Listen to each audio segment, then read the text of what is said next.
सुप्रभात प्रिय विद्यार्थियों, आप सब कैसे हो। उम्मीद करती हूँ कि आप सब स्वस्थ होंगे और आपके स्वास्थ्य की मंगल कामना मैं ईश्वर से करती हूँ।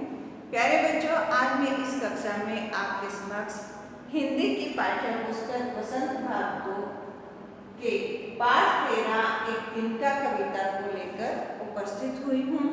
एक तिनका कविता के कवि हैं श्री अयोध्या सिंह उपाध्याय अरियोध जी। आइए बच्चों, श्री उपाध्याय अरियोध जी के जीवन परिचय को देख लें। श्री अयोध्या सिंह उपाध्याय अरियोध जी हिंदी के सुप्रसिद्ध साहित्यकार थे।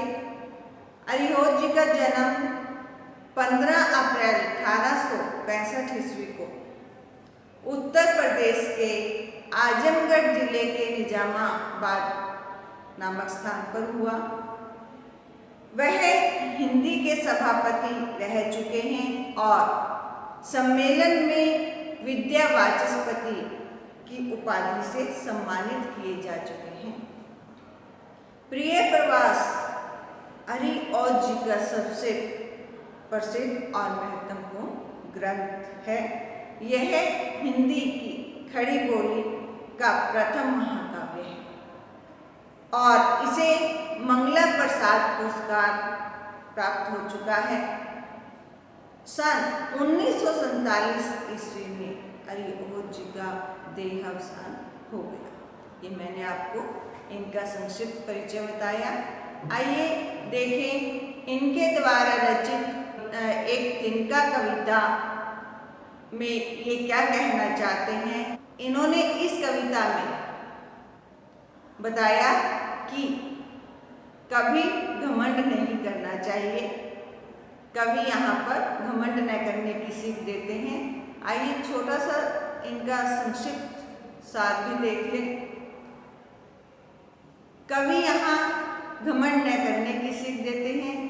कई बार एक छोटी सी वस्तु, एक छोटी सी चीज बड़े से बड़े घमंड को चूर कर देती है। वही कवि इसी चीज का कवि अपनी एक घटना से वर्णन कर रहे हैं। यहाँ पर एक बार वह घमंड में मुंडेर की छत पर, मुंडेर के किनारे खड़े थे। तभी अचानक तेज हवा चली और उस तेज हवा के एक झोंके से छोटा सा एक तिनका उड़ता हुआ आया और उनकी आंख में गिर पड़ा। तिनके की आंख में गिरते ही उनकी आंख दुखने लगी और आंख लाल हो गई। अचानक वो इतने बेचैन हो गए, आंख लाल हो गई तथा दुखने लगी। तभी लोग उनकी मदद के लिए वहां आए और उन्होंने कपड़े की सहायता से उनके तिनके को आंख में से निकाल दिया। किसी तरह जब उनकी आंख से तिनका निकला तो उनकी अकल ने, बुद्धि ने उन्हें ताना दिया कि तुम किस बात की अकड़ कर रहा था। तुम्हारी अक्कड़ को, तुम्हारे गर्व को, घमंड को चूर करने के लिए तो एक छोटा सा ये तिनका ही काफी है। तो बच्चों, इस कविता में यही कहा गया है। आइए पंक्तियों के माध्यम से पंक्तियां पढ़ें और उसका अर्थ समझें। तो आइए शुरू करते हैं। एक तिनका कविता। मैं घमंडों में भरा ऐठा हुआ एक दिन जब था मुंडेर पर खड़ा, अचानक दूर से उड़ता हुआ एक तिनका आंख में मेरी पड़ा। कहते हैं कवि यहाँ घमंड न करने की सीख देते हैं। कहते हैं मैं जब एक दिन छत की मुंडेर पर, छत के किनारे घमंड से भरा हुआ अक्कड़ में गर्व में जो खड़ा था, तभी अचानक दूर से हवा के झोंके से दूर से उड़ता हुआ एक तिनका मेरी आंख में आकर गिर पड़ा।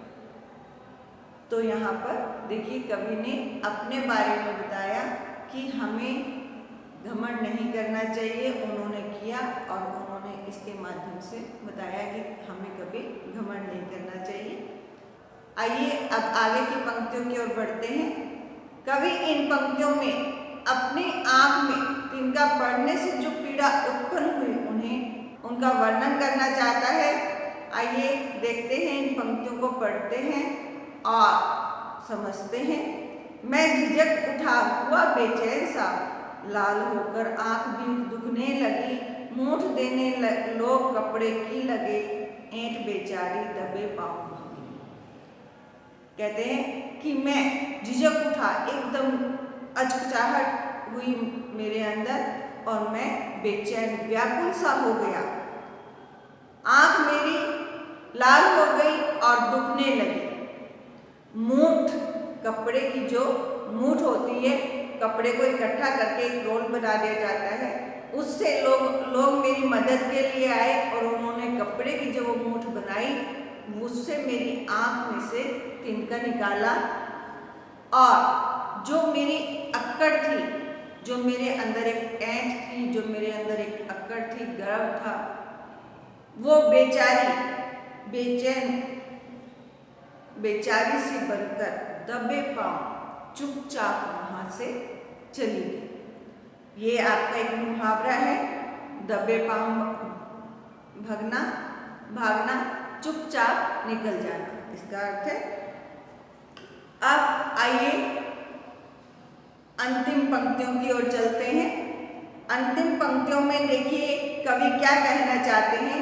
यहाँ कवि कहते हैं कि आंख में तिनका निकालने तथा तिनके को अगर हम शक्तिहीन समझे, उनका यहाँ वर्णन किया है कि हमें तिनके को शक्तिहीन नहीं, छोटी सी भी वस्तु को हमें बेकार शक्तिहीन नहीं समझना चाहिए।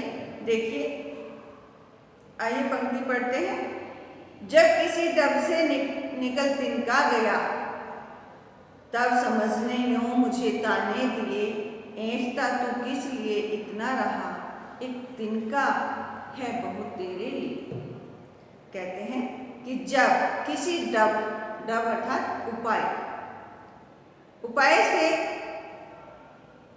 तिनके को निकाल दिया गया, किसी तरह से उस तिनके को आंख से बाहर निकाल दिया, तब मेरी समझ, मेरी बुद्धि, मेरी अकल ने मुझे ताने दिए, मुझ पर व्यंग कसा।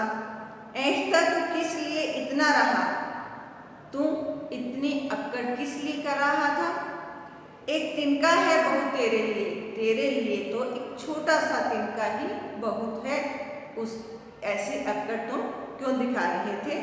तो यहाँ पर श्री अयोध्या सिंह उपाध्याय अरियोध जी द्वारा ये कविता बताई गई कि हमें अक्कड़ नहीं करनी, हमें छोटी से छोटी वस्तु को भी मजबूत समझना चाहिए, उसे शक्तिहीन नहीं समझना चाहिए। तो प्यारे बच्चों, ये आपकी कविता पूर्ण हुई। आइए अब हम शब्दार्थ देखते हैं। देखिएगा शब्दार्थ घमंड, अभिमान, ऐंठ, अक्कड़, मुंडेर, छत का किनारा, झिझक, अचकचाहट, दुख, कष्ट, बेचैन, व्याकुल, डब, उपाय, समझ, बुद्धि। तो प्यारे बच्चों, ये 8 शब्दार्थ मैंने आपको बताए इस कविता के। इनको आप अपनी उत्तर पुस्तिका पर लिखना। जिस तरीके से मैंने आपको काम करने के बारे में बताया है, आप उस काम को ध्यानपूर्वक करें, समय पर करें, अपना पूरा काम समय पर भेजें। स्वस्थ रहें, मस्त रहें, पढ़ते रहें।